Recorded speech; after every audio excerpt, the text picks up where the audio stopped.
short for a stormtrooper?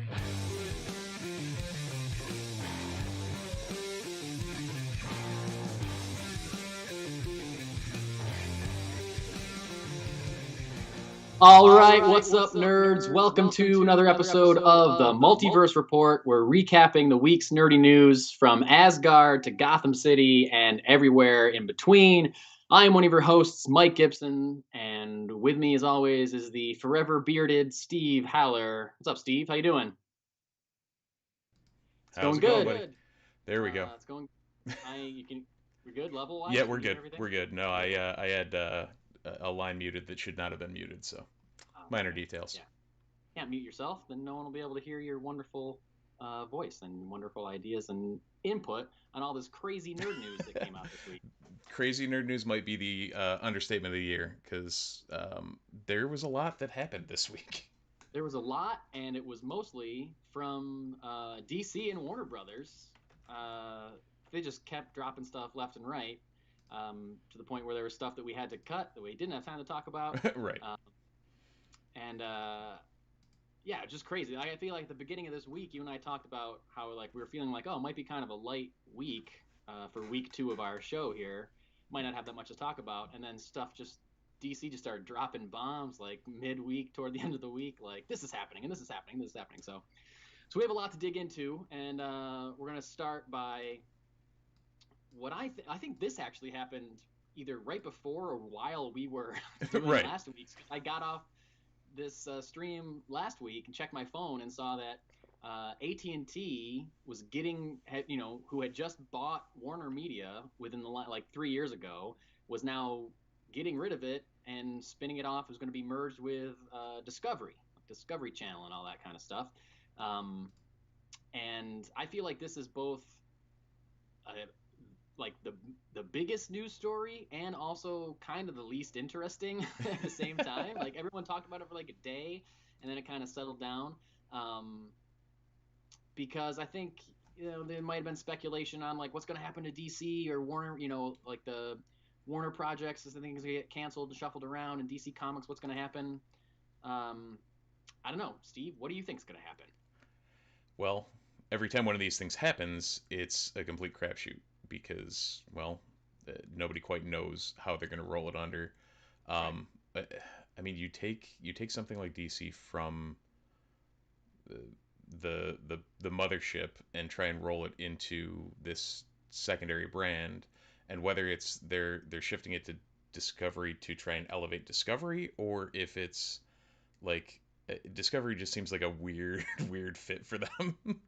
That'd be like Disney putting Marvel under like Animal Planet or something. I don't know. It just doesn't seem to jive. I know. I think Discovery is clearly getting the lion's share of the deal here for sure, because I think the biggest thing that we're going to see is that we're going to see Discovery shows on HBO Max. Yeah. And I don't know there's going to be much more of a difference than that. I think Discovery's probably too small of a brand to launch like its own big streaming service to compete with something like Disney Plus or HBO Max or Netflix or something. But if they can get their shows on a service that is already being watched by a lot of people, then maybe more people will subscribe to that service. So, Warner wins in that case, and Discovery wins because more people are actually watching their shows or whatever. So they have like another outlet. Yeah, and Discovery did just launch Discovery Plus. So they launched. Oh, they did? Yeah, they launched a solo streaming service. I know because my wife just watches the Magnolia Channel all the time. I had But no idea. Oh, yeah, never so mind. they dropped their own streaming service, and this what I think you might be onto something with that. That this may actually be them, like Warner, trying to take Discovery and roll it into the HBO Max or roll it under there and try and like make it all one streaming service instead of segmenting their viewership. Yeah, I'm sure. I feel like that's going to happen. 'Cause I don't think, HBO Max has a lot of, scripted content, but Discovery's got all these like home improvement shows and things like different kinds of content, reality shows or things like that that HBO Max doesn't have. So Right. It's just going to broaden the scope of what HBO Max has to offer. I think HBO Max is like a stronger stronger brand name for a streaming service. So I think that's the one that's going to absorb Discovery Plus. Again, I didn't even know that existed. So, Yep. Maybe that says something about the strength of Discovery Plus. Well, it could also be the marketing too, because we're probably not the target demographic. Also true. Very true. People are kind of speculating to see if this does have anything. Is it going to affect DC Comics at all? AT&T famously fired thousands of people earlier in the year from DC Comics specifically, and I think a lot of that was them not knowing what they were doing. But I'm hoping that Discovery, values that a little bit more, values like the people working there and the jobs that they were doing a little bit more, and sees that those things are necessary to really I don't know, put out quality work and compete in the marketplace. So Right. hopefully there's no further layoffs at least, and hopefully maybe they can get some of those jobs back if it's a successful merger. But at the end of the day, I don't think we're gonna really see any huge changes, which is why I said like it's kind of also the most least significant story. And like I don't think like DC Comics isn't gonna, they're not gonna stop publishing comics. They're not gonna stop making Right. movies or anything like that. It's, specifically when you see what else we have to talk about on our rundown here, you're not slowing down anytime soon. But we certainly felt we had to talk about that because that was a big deal in the world of streaming and corporate ownership and all that great stuff. So. Moving right on into our next story, which is also DC related. As we mentioned, the first number of stories are going to be DC related because they kind of dominated the news cycle this week. And I think, Steve, do you think that has anything to do with, like, Disney and Marvel have their big show, every like few years we get a big announcement, and it's like everything they're going to do for the next 3 years, which is exciting and it's great. And you get really excited and then you have to wait for 3 years to see anything. Yeah. So there's like ups and downs with that. Do you think one of the downsides of doing that is that you don't really get any big announcements for the next 4 years, like other than, you get some casting, because a lot of times they have the cast already, they have the director already, they have the writers already. Yep. So it's like, hey, we're announcing all this at once for the next 3 years. And then, 4 years later, you get another one of these. Right. You get but this. Warner Brothers doesn't do that. DC doesn't do that. So they get more like, hey, we got this, we got this. Yeah. It ends up being a lot more piecemeal, and like that's great for sating the appetite. And sometimes you end up with weeks like this. But like you're saying with Disney, you get Marvel and Star Wars both run along the here's this giant dump of here's everything, enjoy. Right. And just wait.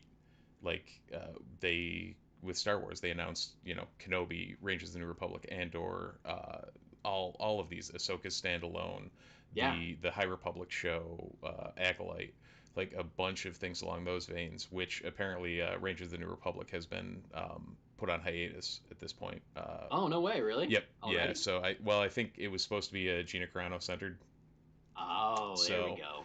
One awesome rumor that I heard, though, was that to take that show and shift it to Hera as the focus. Oh my god! And do a live action Hera as the lead for that. And I was like, I need that show. I didn't know I needed that show, but I need that show. I didn't know it until you just said that, and now that's all I want them to do, and I'll be mad if they do anything else.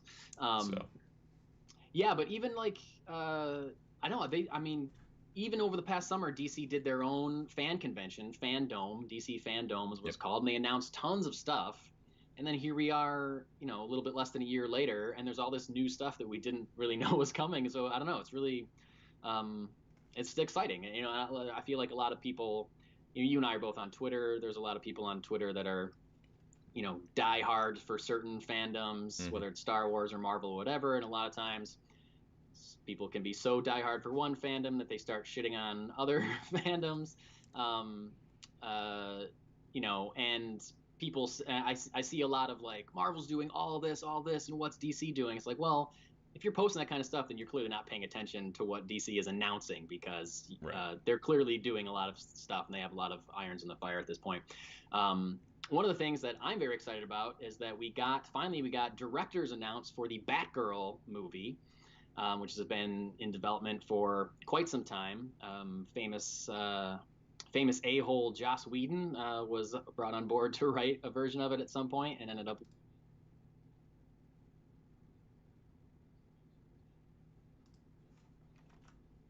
girl, and it's Adil El Arbi and Bilal Falal. I'm really bad at pronunciation, so sorry. These are the directors, team of directors that did Bad Boys for Life, and they're also currently working on Ms. Marvel, the Ms. Marvel show for Disney Plus. So that's interesting. They announced that Batgirl is going to be an HBO Max exclusive. It's going to center on the character of Barbara Gordon, the original Batgirl. I'm very excited about this. I think Batgirl's a great character, and I think they are smart to jump in. They are smart to. This is a character that they're very smart to bring to the big screen. I think she's relatable in a lot of ways.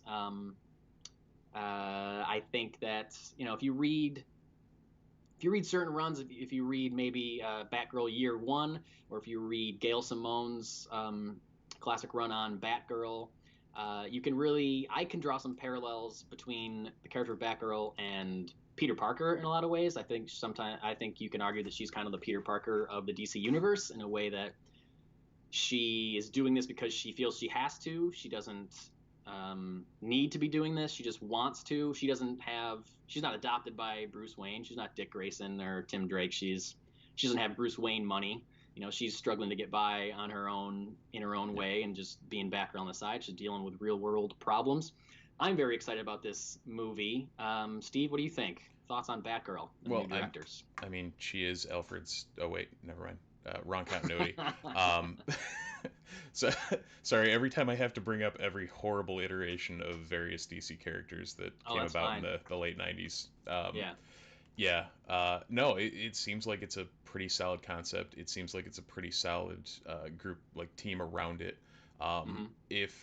If Feige's trusting these two with Ms. Marvel, then they're doing something right. And Yeah. as weird as that litmus test sounds, I would be even happier if more people did the crossover and we got the quality of teams that work on the Marvel projects working on the DC stuff and vice versa. And like each of them seems to bring a different, like, get the DC animated guys working with Filoni on some Star Wars stuff, and get the live action Star Wars guys working on and Marvel guys working on the DC stuff, and yeah, we're just gonna cross over all over the place. And I mean, I didn't see Bad Boys for Life. I think I only saw the first Bad Boys back when that came out. And in all honesty, until you wrote it down in the show notes, forgot they even made that movie. Yeah. So, yeah. Overall, I mean, it's gonna be it'll be good to get out of the main the core Justice League and get into something else in a movie form. Like, yeah, there's the Arrowverse, there's all sorts of stuff going on there. In the main continuity, getting out of the envelope that they've put themselves in, I think will be a big push moving forward and a big boon to what DC's doing. Yeah, I agree. It's interesting that it's an HBO Max exclusive. I think, like, I guess I'm like, why not put it in theaters? Right. If you're putting in the effort and putting in the money to hire top quality talent and make a movie, like, why not? I guess they're still just wanting to draw eyes to HBO Max, which makes sense. My question is, they're saying it's going to be Barbara Gordon. Great. I love Barbara Gordon. Yep. But DC's got, I guess it's not I was about to say it's a problem, but I guess it's not a problem necessarily. It's only a problem when you compare it to Marvel, which everybody does. It's hard not to, right? But I was going to say they have a continuity problem, and they don't. They just have different continuities. So my question is, in what continuity is this Barbara Gordon going to be? Because we have, if you look at the Snyderverse, which has J.K. Simmons as Commissioner Gordon, is this going to be the daughter of J.K. Simmons, Commissioner Gordon? Is it going to be the daughter of Jeffrey Wright, Commissioner Gordon, who's playing Commissioner Gordon in the Matt Reeves, Robert Pattinson, The Batman movie that's coming out next year? Or is it going to be a completely new thing? I mean, they've come out and said that they have a multiverse. and they're opening up the multiverse with the Flash movie that just started production this past week or last week, I think. So is this going to be a third iteration of a Gordon in DC Universe? And do they care? Does it matter? Do you want to see one over the other, or what do you think might happen? Do you have a preference? Not really. It's Yeah. it's weird with DC because they backed into the multiverse thing. Yeah. Or they rushed to get okay, the multiverse thing. Yeah. Yeah, I can see that. Where like, they it was kind of the opposite of what Marvel did with their stuff. And again, we're comparing the two because you have to. There's no real other way to do it. But like, they made X, Y, and Z movies, and then they didn't quite fit in continuity with, you know, these other A, B, and C movies, and Yeah. the TV series were going on. And I understand the animated stuff, whatever. But like the rest of it, it's like, okay, well, how do we fit this back in multiverse? Okay, and Yeah. it fits in what they're going to do with it and how they're going to get there. But it's like, okay, you kind of backed into that one. We'll take Yeah. it, but let's But see like where it goes.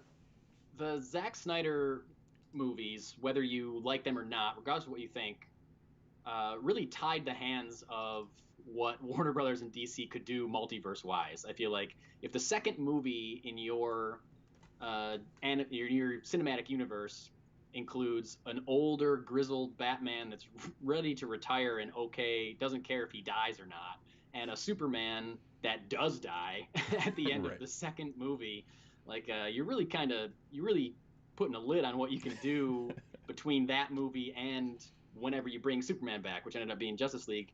Um, but that's not really it wasn't really a good jumping off point. Like that storyline didn't make it for a good let's open this world. It was kind of like here's the world and now we Right. have to make our own movies that fix what we did in the movie we already made. Yep. So yeah, so I agree with it. They're like, how do we get out of this? Okay, multiverse. Right. So Yeah. that yeah. We went zero Yeah. to New Gods in 4 movies, and Right. shit. Zero to New Gods is a great phrase, and it's very accurate. Yeah. Um, I don't know. My guess is that it's going to be a completely new continuity, just so they don't have to worry about what Matt Reeves is doing, so they Yep. don't have to, pay J.K. Simmons to come back or Ben Affleck to do a cameo in an HBO Max exclusive background movie. And I think it would honestly, it's going to free up the storytelling and the writers and the directors to do whatever they want to just make a really great movie. And at this point, that's all that I want. Well, from any studio, it's all that I want. Right. Um, and yeah, of course we compare it to Marvel because they've done it so well. But like you have to. I know you say you have to compare it to Marvel, but it's also like it's like comparing any franchise to Marvel is crazy because like nobody has Right. done what Marvel has done and is doing. Nobody. Star Wars, DC, Harry Potter, nobody has done anything what they're doing as successfully as they're doing it. So like you have to and also you can't Right. at the same time. It's like a simultaneous thing. Um, but anyway, I have a theory, and this is a small theory, but I mentioned Gail Simone earlier as far as a famous Batgirl Yeah. writer. She's a famous comic book writer. She's written Deadpool. She's written Iron Man. She's written Birds of Prey. And a great Twitter She's follow too. yeah, she's an incredible Twitter follow. If you're on Twitter not following Gail Simone and you're into any of this nerd talk, you're missing out. Follow Gail Simone. Um, she did a seminal run on Birds of Prey, seminal run on Batgirl, and there's been multiple times within the last I will say year that I have noticed somebody asks her a question about a Batgirl movie, saying what would you do with a Batgirl movie, or what costume do you think she should wear in a Batgirl movie, or what do you think about whatever as far as the Batgirl movie goes, and she will quote tweet it and say sorry I can't talk about this, which to me is like, well, you don't have to respond to that at all. Right. I think Gail Simone is somehow working on the Batgirl movie, whether she's a consultant, a script consultant, or she's being brought on in some kind of capacity. I mean, they've announced it. I think it's Christina Hodson that is directing it. Is that the woman's That name? sounds right. She wrote Eternals, I think, and Yeah. she wrote Birds Yeah. of Prey. I think. Yep. Did she write Eternals? I might be wrong about that. She definitely wrote Birds. Oh no, sorry. She wrote Birds of Prey and she wrote the Flash movie. That's what I'm thinking of. I don't know why I thought. Oh, Eternals is going to be Chloe Zhao. Chloe's, yeah, Yep. because she's also directing it. Yeah. Yep. But I don't know. That's just my theory. So I'm calling it right now. Gail Simone is somehow involved in the creation of the Batgirl film. I mean, like you But anyway, said, she kind of wrote the book on it. Like it's one of the yeah, seminal Batgirl titles, if not yeah, the. she knows that character. She knows that character inside and out. So Right. it would be silly of them to not ask her to come in for a meeting and share her thoughts. So that's my guess, and I hope I hope it's true, and I hope we find out about that sooner than later. But anyway, that's Batgirl, and I'm pumped about it. Moving on to more DC live action HBO Max news. There's been more Green Lantern casting. They're making a Green Lantern core series, HBO Max series about Green Lantern. A week or two ago, we found out that a guy named Finn Wittrock from American Horror Story has been cast as Guy Gardner. I think he's a little bit too pretty to play Guy Gardner, but again, Hollywood can do some amazing things, so we'll see what he ends up looking like. But this week we got word that a guy named Jeremy Irvine is in negotiations to appear as Alan Scott in the HBO Max Green Lantern series. Alan Scott, of course, is the first ever Green Lantern, preceding Hal Jordan. Served in the Justice Society of America early on, and just the first one to ever carry the power ring. He will be portrayed as a gay man as he is in the comic books, which I think is cool that they're being faithful to that, and also bringing in a lot of just more of a diverse cast in one way or the other to Green Lantern. I mean, they've also announced that they're using other characters. Jessica Cruz, I believe, is going to be in Green Lantern series, and a bunch of other characters as well. It's crazy to me that they're not doing Jon Stewart, but whatever, we'll see. Maybe he'll pop up. Steve, you're a huge I'm more of a DC guy than you are. You're more of a Marvel guy than I am. What do you think about Green Lantern? Are you interested in this at all? Like, does this appeal to you as an idea, or like how familiar are you with the character? What do you think about this show in general? Conceptually, Green Lantern has always been one of those that has caught my attention. It's always been like at the forefront of, weirdly, it's been like one of the DC properties that I knew about and would seek out information. Really? Yeah, like way back in the day. that. I'm not talking recently, but like way back. Sure. Yeah. And then the Ryan Reynolds movie happened. Yeah. But beyond that, like it really does intrigue me, and hopefully they can do it right. It's conceptually, it opens up a lot of doors for them too. So it should, I would hope they can, put their stamp on it and not. I don't know how to phrase it, but like you look at the way a lot of these TV series seem to go, and it's just like everything gets drawn on and drawn out, and it ends up going on for 17 seasons, and it's like, right, give me, and that may be just the way that media consumption and TV and everything is going now, is these clear, concise stories. Like, give me an arc. You've got Alan Scott, give me one of the seminal arcs from that era, and then move on to something else, or produce another arc or whatever. Don't give me we were talking about it last week with the Bad Batch and how the Clone Wars had like all those fluff episodes. Like shift it down to, and I figured out 16 episodes on that, not the 20 we were talking about. So but don't give me the full season of network TV. Take out the crap episodes that do nothing and give me the story. Yeah. And if they can do that, I think it should work. Yeah, I can see you being into Green Lantern because you're a Marvel guy, really, and Marvel has a lot of like crazy space cosmic stuff going on, and like Green Lantern is like the seminal DC crazy space cosmic guy, or cosmic team, or whatever you want to say. So I can see that appealing to you for sure. I like that they announced a group of Green Lanterns, and that makes me curious as to like, is it going to be, well, like, are they going to stay true to like the time element of it, where Alan Scott, in modern continuity, Alan Scott now is like an old guy. Like, they take into consideration that he was the first Green Lantern in like modern books. Right now he's portrayed as an older man. is that going to be a thing? Are there going to be flashbacks to Alan Scott, or is he going to be? I mean, they're casting a young guy to play him, so are they going to put them all in the same timeline? Like, what's going to happen? Is there going to be? Is it going to be kind of like an anthology show where every episode is about a different Green Lantern? Like, how are they going to do it? I like the idea that it's a team, like because Green Lantern Corps, Right. you know, there's thousands of Green Lanterns in the galaxy or whatever, so you could highlight however many in one episode. But I like the idea of them teaming up for something, like, you know, space cop procedural. I like that. If that, you know, they could do a million things with it. I'm very curious to see how it goes. And again, I hope that, like you're saying, I hope that it's a clear, concise arc, because it is produced. One of the producers is Greg Berlanti, who has created the Arrowverse.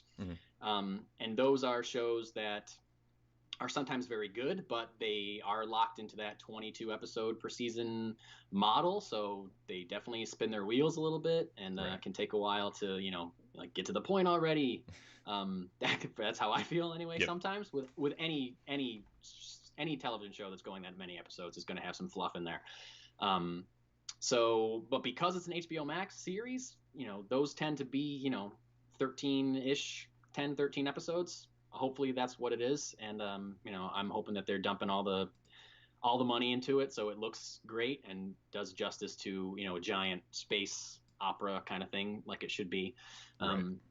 And yeah, man, that Ryan Reynolds movie was such a letdown for me. Like, as a DC kid growing up, I remember my hopes were so high. I was like, I can't believe I'm going to see a Green Lantern movie right now. And then it was just like, okay.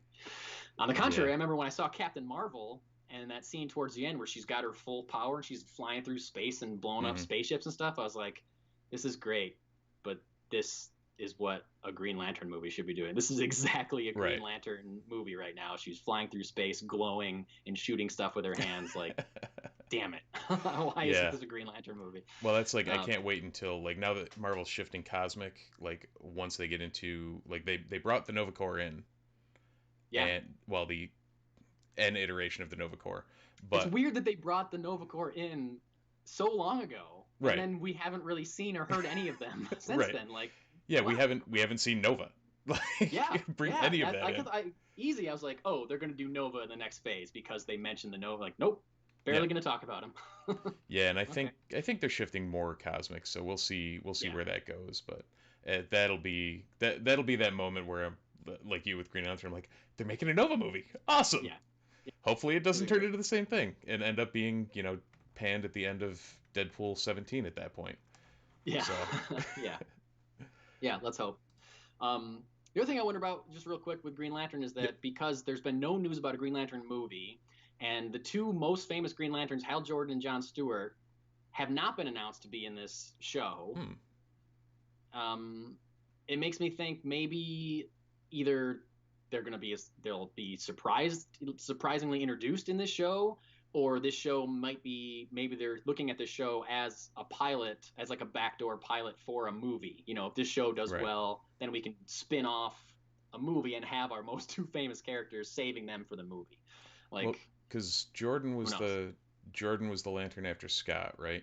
As far as, like, I believe so. Yeah, timeline continuity. He was introduced in the Silver Age. Was like Green Lantern was rebooted and it was Hal Jordan. Yeah. So maybe this is the end of that run into, like, hey, let's reboot into a movie with Hal Jordan. Yeah, could be. It depends on what they do with it. And honestly, I mean, this is not the first time this has been said, but I'll never stop being shocked that when they made a Justice League movie, they didn't use the lineup from the animated show. That was on in the early 2000s, because, like, so many people watch that show, and, like, why aren't you using, like, you'd have a built-in audience if it was a live action version of that show. And Jon Stewart is the Green Lantern that so many kids grew up with. So many people know Jon Stewart more than they know Hal Jordan or anybody else. The fact that hasn't been in a movie at all, and I know that like Zack Snyder tried to put him in his version of Justice League, but that got cut out. But you know, Warner Brothers said they're not moving forward with that vision anyway. So even if it wasn't there, you know, there's no guarantee we would have seen him going forward. But anyway, excited about Green Lantern. Moving on to our next story, still in the world of DC, people, but shifting gears slightly. to the animated realm. DC announced 3 new animated series for HBO Max coming out in the next couple years. I guess I don't know if there were release dates on any of these. They're just announcements. We're getting a new Batman animated series. We're getting a new Superman animated series, and we're getting an Injustice animated film. Sorry, that's not a series. That's an Injustice animated film. So the Batman one is called Batman Caped Crusader. It's being produced by J.J. Abrams, Matt Reeves, the director of the Batman, and Bruce Timm, the creator of Batman the Animated Series. So this got to throw back to what we talked about last week, the rumor that they were bringing back Batman the Animated Series. Is it fair to assume that this is what the rumor was about, that it wasn't the actual Batman the Animated Series, but it was this show is what people were talking about? I would have to think so. That said, I would, just because Bruce Timm is involved, right. And he was the mastermind behind that and the other, Superman the Animated Series, Justice League Unlimited. I would think that it has to be someone saw Batman and Bruce Timm written on the same page or whatever and said, "Oh, that's got to be Batman the Animated Series to bring it back." Right. Now, that said, even if it is the reincarnation of that first name attached to it, what are your thoughts there? J.J. Abrams? Yeah. I'm actually, here's the thing. I'm excited. I'm totally fine with it because I think J.J. Abrams has a good eye for producing. And honestly, I think he's a good director. I don't think he's great at coming up with endings, and that's something that he has said in interviews as well. So, we're talking Rise of Skywalker, we're going to have a different conversation. But we're not. We're talking about him as a producer. I think he knows how to make a good show or movie. Bad Robot has produced a ton of stuff that I have really liked, and that does not mean that he has his hands directly in it. He actually recently said, I think it was actually earlier this week, he gave an interview. Someone asked him specifically if he was going to direct any DC projects because a year or two ago, Bad Robot, he signed a huge multi-million-dollar exclusivity deal with Warner Brothers. So everyone was like, he's going to make a Superman movie. Here it comes. Turns out he's producing a Superman movie, but he's not going to direct. He says that he's not looking to direct anything other than his own projects, his own ideas, his own intellectual property anytime soon. So this isn't like he's going to produce this. He's not really going to play around with it too much. So I'm okay with it. Does it scare you having J.J. Abrams involved in anything? How do you feel about J.J. Abrams in general? It's one of those where it's always weird because like you said, what side of the camera he's on really changes things. Well, I guess it's both the same side of the camera, but you know what I mean. I do. Like things he's directed, like especially recent track records, like of the sequel trilogy, the 2 that he had his hands in were the 2 that I didn't like. Oh, really? Okay. Yeah. Someday we're gonna have to have a Star Wars debate on this episode if we go long enough. Yeah. We'll have to save it for a really slow news week. They're like, oh well, let's rank our Star Wars films and fight about it. Yep, there we go. But yeah, I mean, the Star Trek stuff, that like he had his hooks in early on a bunch of stuff that was really good and really successful.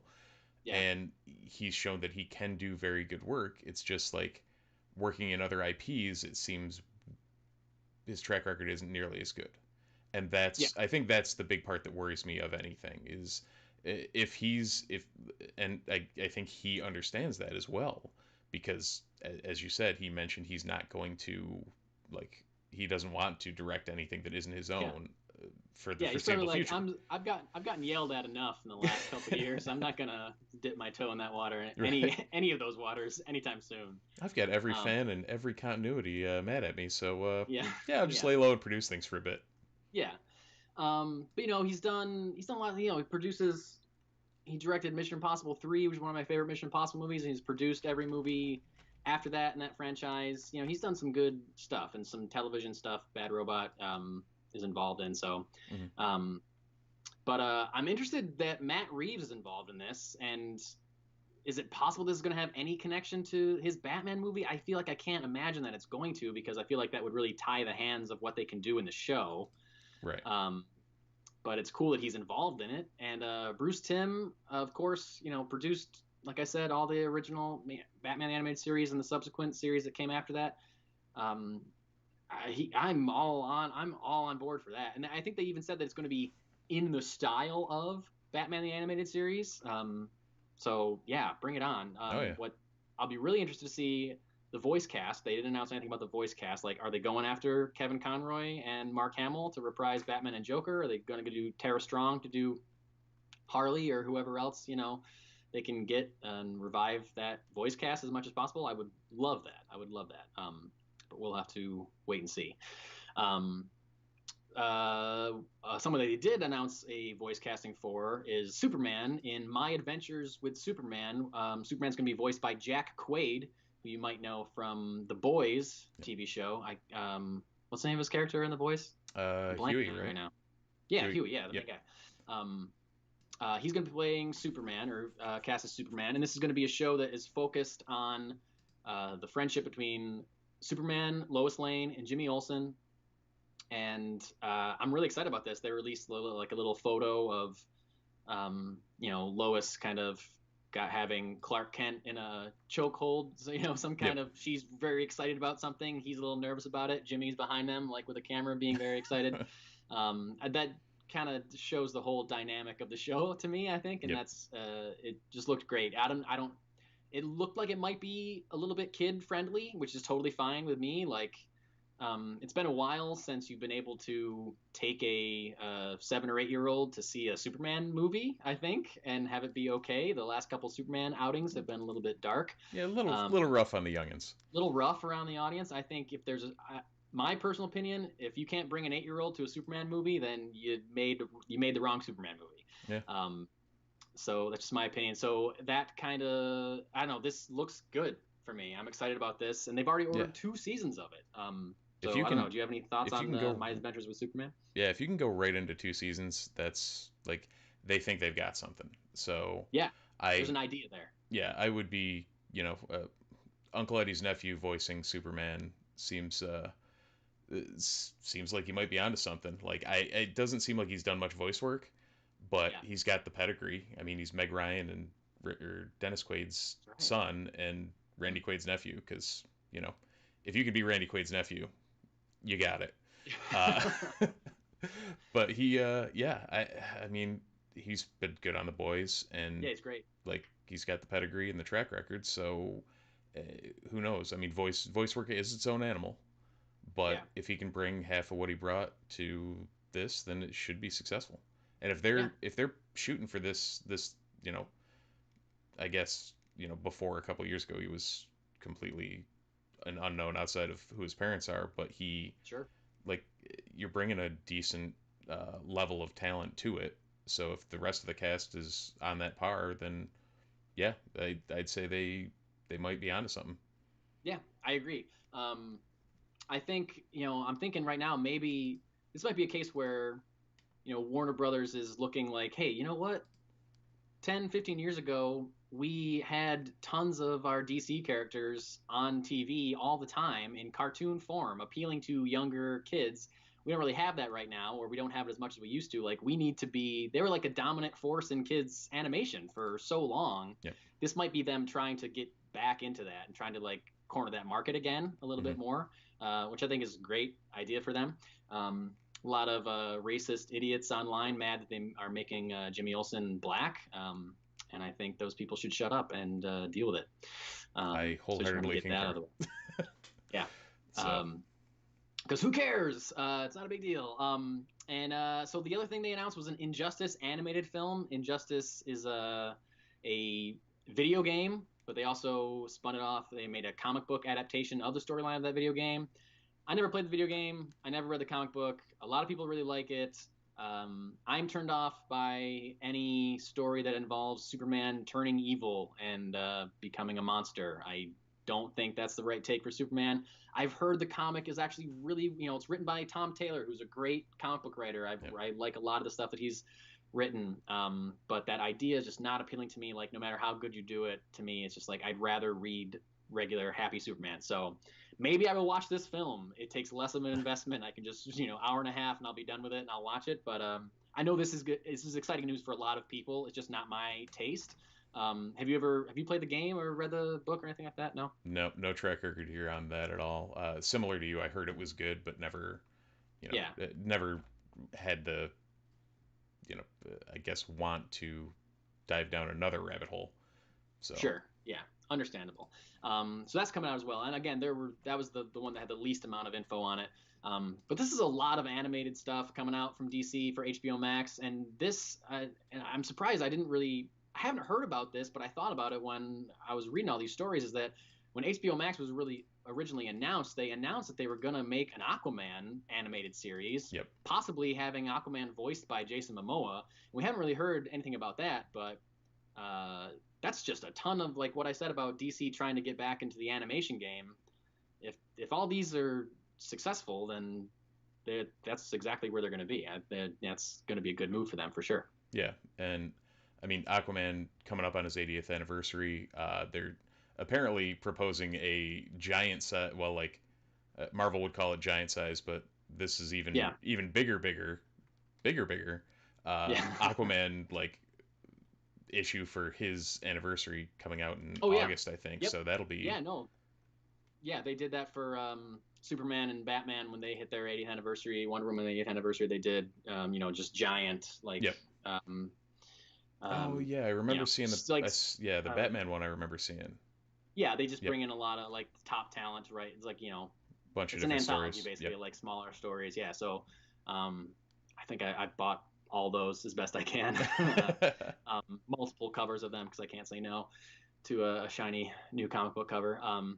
So yeah, and the other Aquaman, not animated, but Jason Momoa mentioned this week that he helped create the story for Aquaman 2, which is starting Right. filming in July. Like he was part of I guess he initially pitched an idea to the studio and they loved it, and that's the idea that the writer he like came up with an outline with his writing partner, and then that's the one that the studio's going with, I guess. So like that's cool that he might get a story credit on Even Aquaman better. 2. And it shows how invested he is in the character. Like I don't think there's a whole lot of actors that spend the time to be like, this is what really I feel like this is what we should do, or like invest the time enough to create a pitch, Yeah. pitch it to a studio and be that involved. So that's cool that he's so invested in the character and he's ready to go. So that makes me excited. Yeah, the fact that he's bought into it seems to be like, sure. If he's as excited about it, then that makes me more excited about it. Yeah, and I mean, I don't know why he shouldn't be excited about it. He was in a movie that made $1 billion. So fair enough. You should be excited about doing that again. Yeah. For sure, and he is, and that's good. And speaking of actors that have been in movies that have at least handled $1 billion, Dwayne "The Rock" Johnson, not only cast in the DCEU, whatever you guys call it, as in the forthcoming Black Adam pick, which I had to laugh today. I think on Twitter, or it might have been yesterday, he posed a leaked photo that was literally just a picture of the costume, like that had been basically shown before, and it was just dark all around it, and you couldn't see anything, and it was like, yeah, thanks. But The Rock has moved from the wrestling ring to movies and now into animation as Crypto. So he will now be Crypto the Superdog in the League of Super Pets. Yeah, and I feel like I remembered hearing that about this movie was in development probably a year or so ago, that they're making a Super Pets movie, and I was like, oh, that's cute. But now The Rock is in it. The Rock is starring as Crypto, so they're serious about this. Like, you're not getting... That's, like... The Rock is one of the highest paid actors in Hollywood right now, and he's one of the most, box office hits as far as actor go. Like, I feel like there's not too many people... I feel like it used to be like you'd follow actors more than you even follow movies or franchises. Right. Like, oh, it's the new... whoever movie, I gotta go see the new Brad Pitt movie or whatever. But like The Rock is one, like, oh, The Rock's in it, I'm going. Like, people are excited about it. So if you're paying The Rock to lead this, then I am excited to see what other one, what other character pets that they're using, and who is voicing them.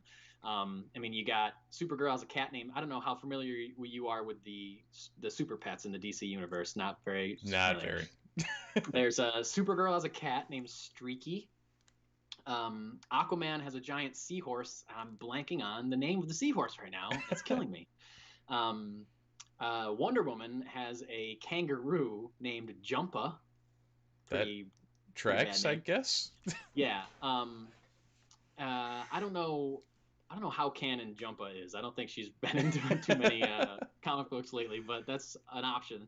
And of course, there's Ace the Bat Hound, Bruce Wayne's dog. So I think this is clearly a different. It's clearly a different path that they're going down. And again, like we're talking about animation, we're talking about HBO Max series or HBO Max movies. I really feel like DC is doing the work to kind of diversify their slate, and they're not just doing like, okay, how can we put in all these movies and create a cinematic universe and catch up with Marvel? They're like, let's do animated stuff, let's do adult animated stuff, let's do kid animated series, let's do kid animated movies. Mm-hmm. And I think this is a really in that vein. I think this is a genius idea for them. Like, it's hard to find superhero movies. I feel like in a culture that we are currently in that is so obsessed with superheroes and making superhero movies, it's shocking to me that there aren't more animated superhero movies for kids. Besides like Into the Spider-Verse, right? One of the greatest superhero movies ever. Right. And, enjoyed by adults, but also, whatever, it's PG and it's geared toward kids and it's animated. Like, why aren't we getting an animated Spider-Man movie a year, or an animated any other Marvel movie or any other DC movie? Like, why aren't there animated Superman movies? Like, I feel like you're just leaving money on the table. So if they're finding a way to crack into that market and getting a superhero, a super animal, a superhero, super animal, super pet movie that you can show to kids. Yep. That's a great idea. And, and of course kids are going to want to see that movie because kids love movies about talking animals. And these are talking animals that have superpowers that also are affiliated with heroes that they already maybe care about. I just think this is a great idea. And why aren't there more of these? Yeah. And that's strangely, I started thinking about that with my son, where on Disney Plus they have Marvel Superhero Adventures, which is geared to toddlers. And yeah, I'm like, oh, I wonder if there's a DC analog. And I couldn't find anything. Yeah. And it's like, you have get the hooks in early. Like, yeah, I don't know. Yeah. It seems like even as a parent, I'm like, oh, I'm going to see if he likes what I like early. You'd think the studios that are trying to make billions of dollars off of these people in the future would want to do that. But yeah, I know. And like there was a DC Kids Justice League thing for a while, but it's not like widely available. Yep. And it's weird, like even like that Marvel thing, like there's that stuff that's geared toward toddlers, and then again that's a show. Like, I'm just surprised that there aren't many like movies. Right. Like, kids like going to the movies. I want to take my kid to see a superhero movie, but I can't really take him to see a PG. He's 4. I can't take him to see a PG-13 right. movie for a long time. But I still want him to, like, like you said, like, see the things that I like or enjoy that kind of storytelling or whatever. And it's really, when you think about it, like, all these characters are like made for kids originally anyway. Like, it's really shocking that Marvel doesn't make animated. I guess they don't want to like confuse audiences or something, but like, I don't know. If I go see an animated Avengers movie that's geared for 7-year-olds, I'm not going to be confused with the one that has Robert Downey Jr. in it. So like, I don't know. Right. I don't know. It just seems like they should be like, all companies should be doing more of this stuff for kids, because sometimes it's a struggle. Like, same for me. Like, to find something within the nerdy genre that's appropriate for my son is hard. Oh yeah. No matter what company I'm looking for, DC, Marvel, Star Wars, whatever. Well, along those lines, you'll be quite happy to know, 3 nights in a row. So when he was born, one of our friends bought him a little golden book of Empire Strikes Back. Awesome. So dangerous, but awesome. True. Spoiler wise. One of the first things I told my wife was, if he requests this book, the last 2 pages are not to be read. So, and we've held strong on that, so we're intact.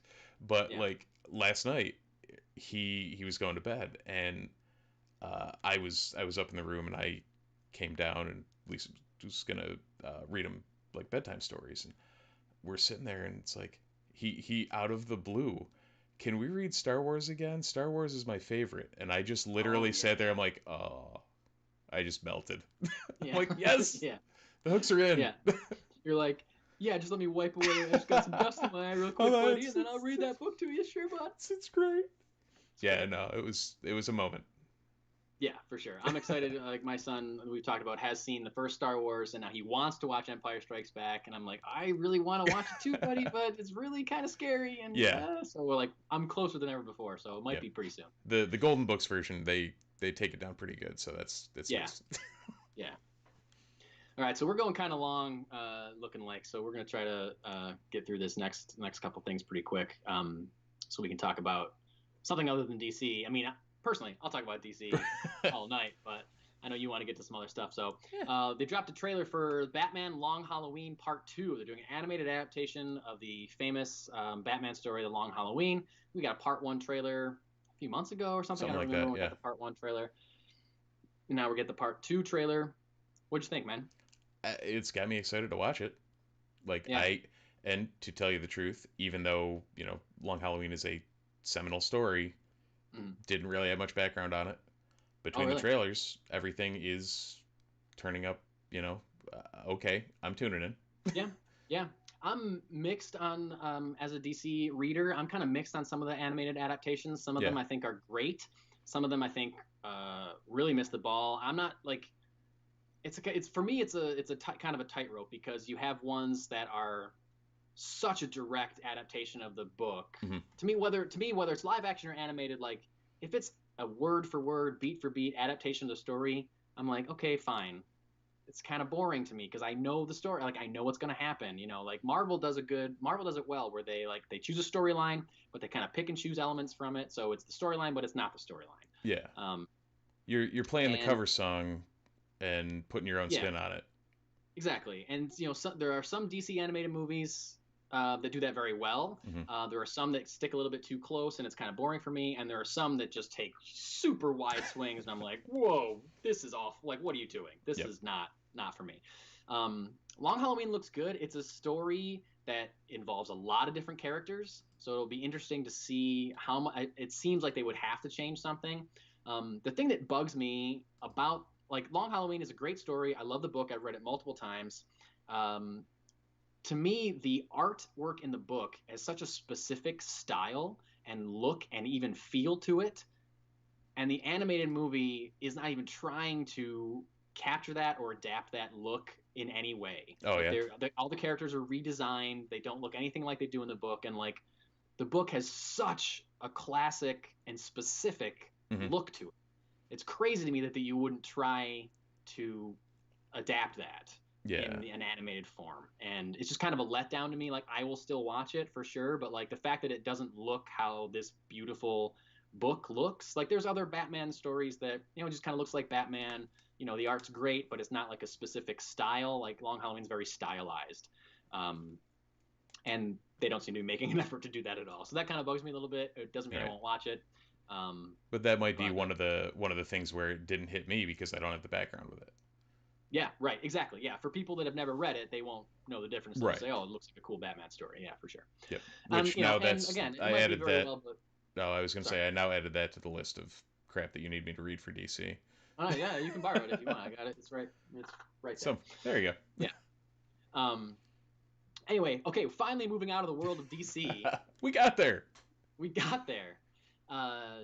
Dave Filoni has been promoted to executive creative director at Lucasfilm. Dave Filoni, if you don't know who Dave Filoni is, you should. He's the I don't know. You could probably talk about Dave Filoni more than I could. Like I don't know like his positions really. He's worked on Mandalorian with Jon Favreau. He developed Clone Wars and Star Wars Rebels and all these things that us nerdy Star Wars fans are big fans of. He worked with George Lucas for a long time. He has an Yep. in there, so he's very, um, he's been with Lucasfilm for a long time. He's developed a lot of stuff that everyone really likes. People seem to like the things that he does and the way that he handles Star Wars in general. Mm-hmm. But Steve, what do you think this promotion, does it mean anything different for Star Wars? Anything new? Do you like it? Do you not like it? What do you think about it? So I mean, we're yeah, both big Star Wars guys, but you're like a Star Wars minutia guy. So what do you think? I will take that crown and run with it. So Filoni, like you said, if anyone hasn't heard of Filoni, go look at everything he's done, except for maybe Resistance. That was a little shaky. But he was the guy behind Clone Wars. He worked with Lucas on the original Clone Wars. Created Ahsoka Tano. That Yep, character is his. Yeah. yep. All that development around that, all the development of Rex and the clones that you grow to know and love. Like you said, it was hard to not even with your predispositions, you Yeah. had to still like Rex. It was like, See last week's crap. conversation about clone troopers. Yeah. Right. And he takes that, he moves that to Star Wars Rebels, which to be fair is a better it's probably the best Star Wars animated series that's been produced. Yeah. And then onto the Mandalorian with Favreau. He kind of, I think this is going to be more of him assuming a Feige type role. Like he's still going to have his hand in the dirt, but I think he's also going to have a little more oversight on like the over the top continuity and where Star Wars is going, and he's hit the nail on the head in just about everything he's done. So, I think this is kind of promoting the Golden Goose. It seems like everyone that has worked with him or worked around him is like, no, give this guy his money and let him do his thing because Yeah. he's got something going. Yeah, and it's been said 1,000 times. A lot of people's biggest problem with the sequel trilogy is that there was no overarching plan for the three movies. There was no, it's going to start here and it's going to end here, and we have to hit these points in the middle. That really wasn't there. I feel like Dave Filoni maybe being in this position maybe gives him that kind of power. Yep. Should we do another trilogy or whatever happens? If Rogue Squadron goes beyond one movie, Mm-hmm. we haven't really heard much about that. But like whether it's in the, well, do you think it means he's going to be in like more involved in movies or just like the Disney Plus series? It seemed that like all signs kind of point to a little bit of everything. I Yeah. think his bread and butter will still be the shows and the series, and Mhm. like you said, taking those the long arcs and the stories, and like here's where we're going and how we're getting there. Right. But I think his toe's going to be in the water for a lot of that the movie stuff too. So especially since we're seeing stuff that's going to tie in, and there's a lot of like the trilogies that were announced and stuff like you said, Rogue Squadron. That's all supposed to be fighter pilots in the Resistance. Right. So he had a lot of that world building tied into that. So we'll see where that goes. I think they are. I think Lucasfilm and Star Wars. I think Star Wars is now has found their roadmap to a connected universe Yep. through basically through Mandalorian. It was kind of like, okay, we have to make a sequel trilogy. Let's get that out of the way. Mm-hmm. And now we can start connecting pieces and we can start building from here. And I think that he's going to be a main, if not the main architect behind that. Yeah. Yeah. So yeah, I'm really excited for that because he's done almost no wrong as far as anything that I can see so far. Yep. Yeah, it's been great. So yeah. All right, our last real story before we get into a little bit of M.O.D.O.K talk. But again, sorry, we're going kind of long here. But if you're a nerd, you care about this anyway. So what do you care? We're gonna talk about it all. Marvel. We got a Marvel story, Steve. Hey, we got a Marvel holy crap! Story. We made it.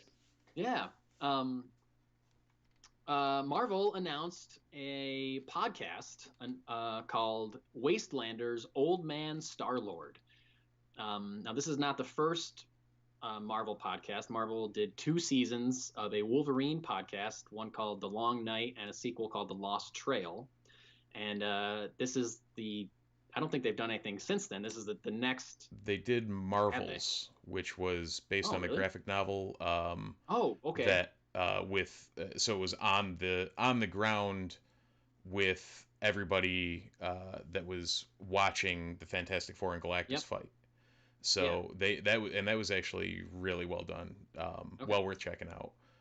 Dare I say, almost better than the Wolverine ones, which were also really good. So Yeah. they seem to be buying into this podcast medium and like audio drama in general. So it'll Yeah. be interesting to see where that goes because I think there's something to it, and I've really enjoyed a lot of the audio dramas that I've been like heard recently. Yeah, and this is something that isn't that Marvel. That's not just Marvel. Like DC has announced they announced a deal with Spotify to develop I think 9 different scripted podcasts. There's going to do one about Nice. Batman, about Catwoman. Like there's just a bunch of different characters that are getting their own scripted podcasts via Spotify. Um, they also did a Sandman exclusive audio drama on Audible that was really really good. It was basically that wasn't I mean that was like basically like a reading of the actual first couple volumes of Sandman, which is Okay. really so good.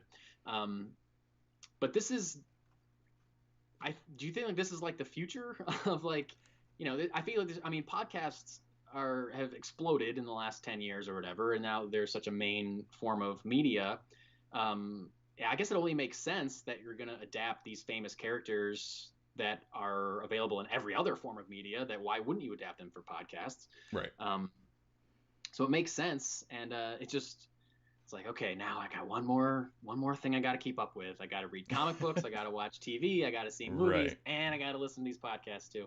What do you think about the idea of an old man Star Lord in general? Like, I'm not super familiar with the character outside of the MCU, Yeah. but what do you think? Is this a good So choice? It seemed to me it seemed kind of random that they would follow up a Wolverine podcast with Star Lord.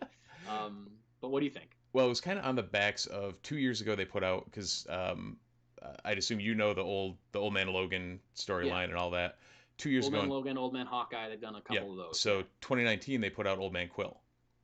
Oh, So I okay. I think didn't know this about will that one. be yeah. So I think this will be an adaptation of that or following up on that storyline. So I mean the um, the book itself got solid reviews and that. I never ended up reading it, but I Hmm. remember it coming out and seeing it and thinking, yeah, I should probably read that sometime. Though now that I've got unlimited, I probably should go back and touch Yeah. up on that.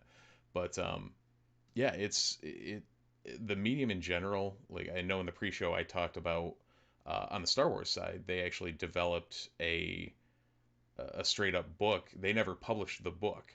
They literally Hmm. wrote a scripted audio drama for. They called it. I can't remember. It was Dooku and Dooku Jedi Lost. So it was all Oh wow. about Dooku's life as an apprentice and him and Sifo Dyas and their relationship and all that. And it was extremely well done. And it basically was made for the medium.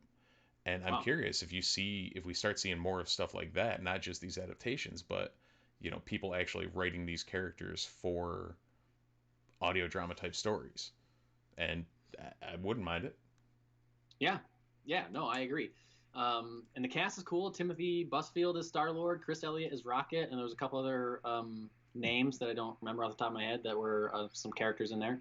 Um, and you never know. Like, it's interesting. It'll be interesting to see if there's other characters that do pop up that are unannounced. I know the Gambit ended up showing up in one of the Wolverine Yep. ones that I didn't know was coming.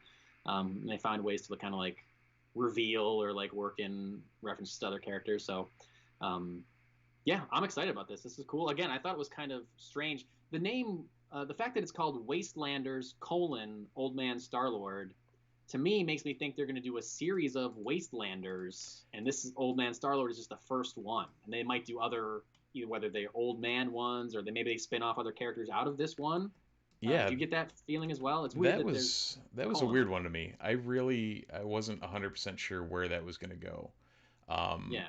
The term Wastelanders, I've never heard in any comic or film or show referenced. Like, that's not a word that makes, that sets off any, like, bells and whistles in my head or anything. So it seems like a new idea.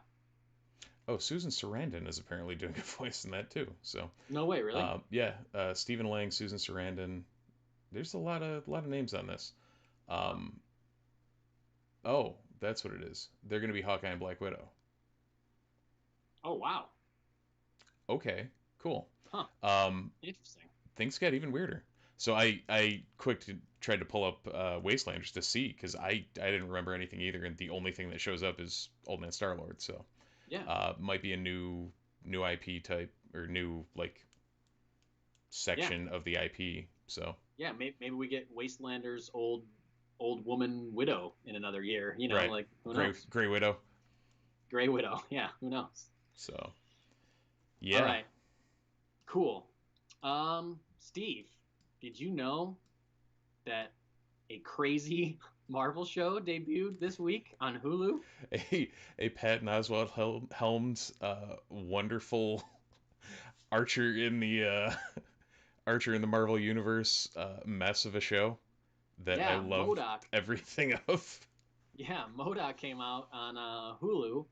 It was funny when it was like Friday night, my wife and I were having dinner. And I was like, "Hey, there's this new like animated show came out on Hulu. Patton Oswalt. It's like a Marvel thing. Patton Oswalt's doing a voice. Do you want to watch it with me tonight?"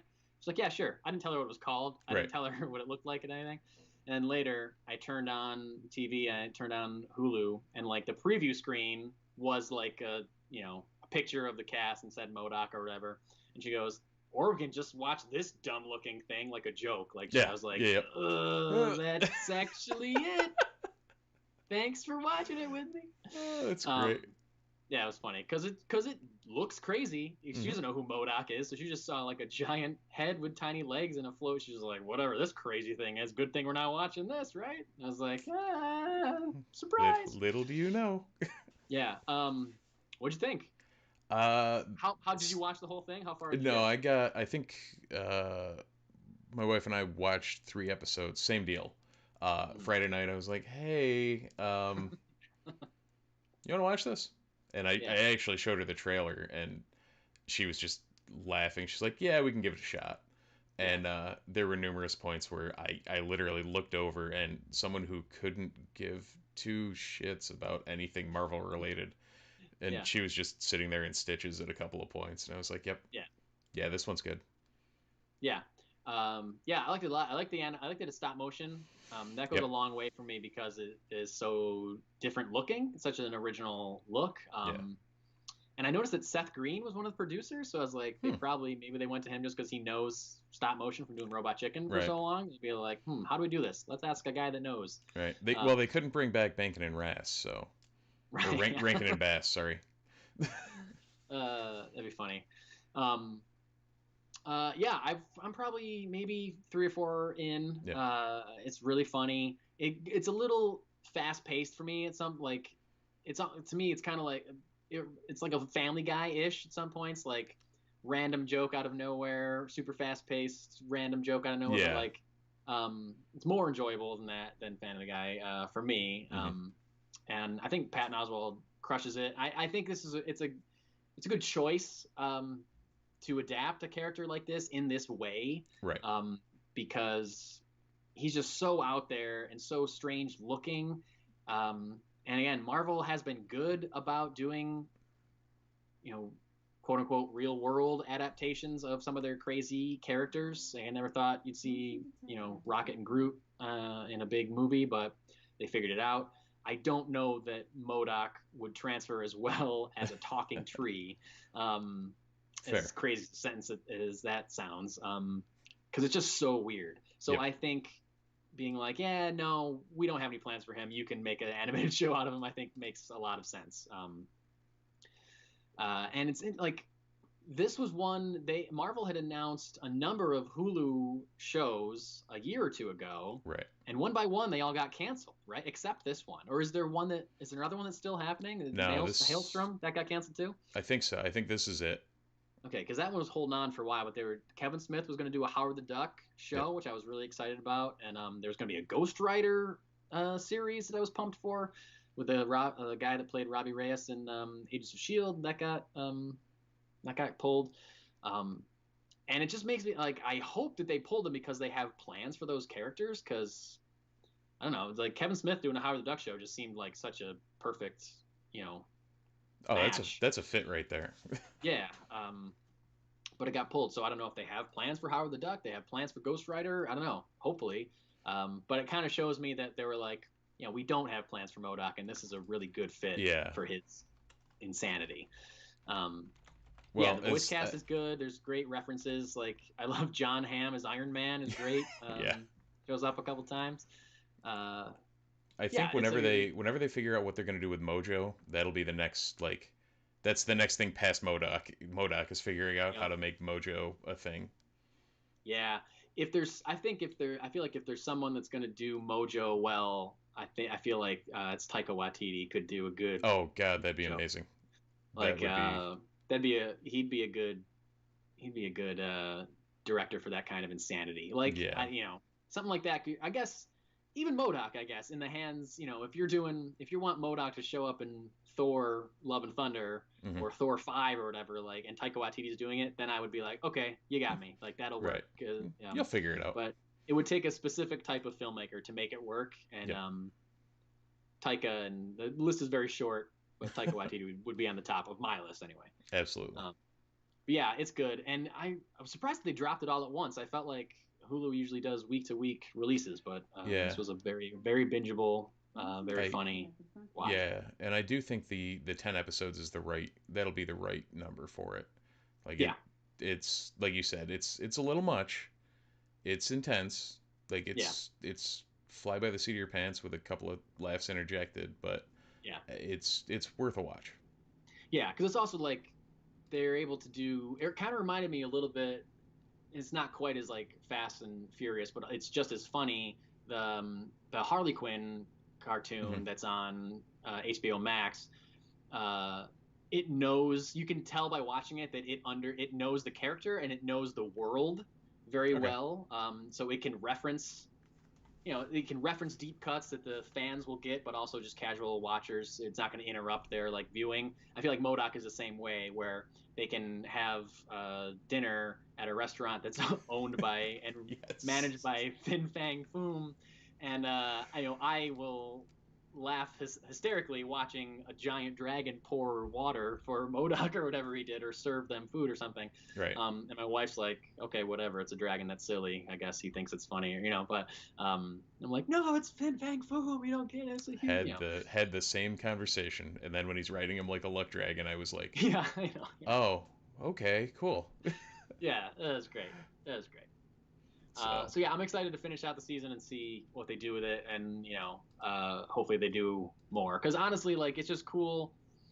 It's a different corner of the Marvel yep. comic universe that we're getting to see an adaptation of, and it's a radically different adaptation than really anything that Marvel's ever done. Yeah. Really, I think can't think of something that's similar to this show that they've done anytime recently. So No, I think that's about it. yeah. Um, well, that's all the stories we had. We were going to talk about some comics, but we are kind of out of time. Yeah. But there was Shang-Chi, new run of Shang-Chi debuted this week. Fantastic Four Life Story issue 1, which I have right behind me, Nice. came out. Wonder Girl on DC side, there's a new Wonder Girl run that started off fantastic. A new Wonder Girl character, and also Tom Taylor's run on Nightwing continued this week, and that continues to be Nice. fantastic. So Yeah, if go anyone check hasn't out any of those. yeah, if anyone hasn't checked out the life story, the Spider-Man life story, go do that. That was absolutely Yeah. amazing. They're doing the same thing with Fantastic Four. It's probably going to be well worth a look. Yeah, it's a little busy. Like, that's like, I read it, I liked it a lot, but that's like, they do the thing in the Spider-Man life story, they skip over the origin and they Yep. just get right to him being Spider-Man. And this, they like go Oh yeah. through the origin, and I was like, okay, I know all of this. Great, I know all of this. Yep. But then, like, where they go after that seems like it's going to be more interesting. So I'm excited to finish up with that as Nice. well. So that's all I got, unless you got anything else, Steve. No, I'd say that's about it for a week. Anybody who wants, feel free to like, subscribe, ring the bell so you make sure you're notified when we go live. You can find us on Twitter at Multiverse RPT. Feel free to toss us an email at themultiversereport@gmail.com. Other than that, Mike is on at Carol's Kid. I can be found on at Dutch Art. And I'm sure we'll be talking to you guys next week. That's right. That's the Multiverse Report for this week. We'll see you guys next week. Thanks for watching. Thanks for listening. Goodbye.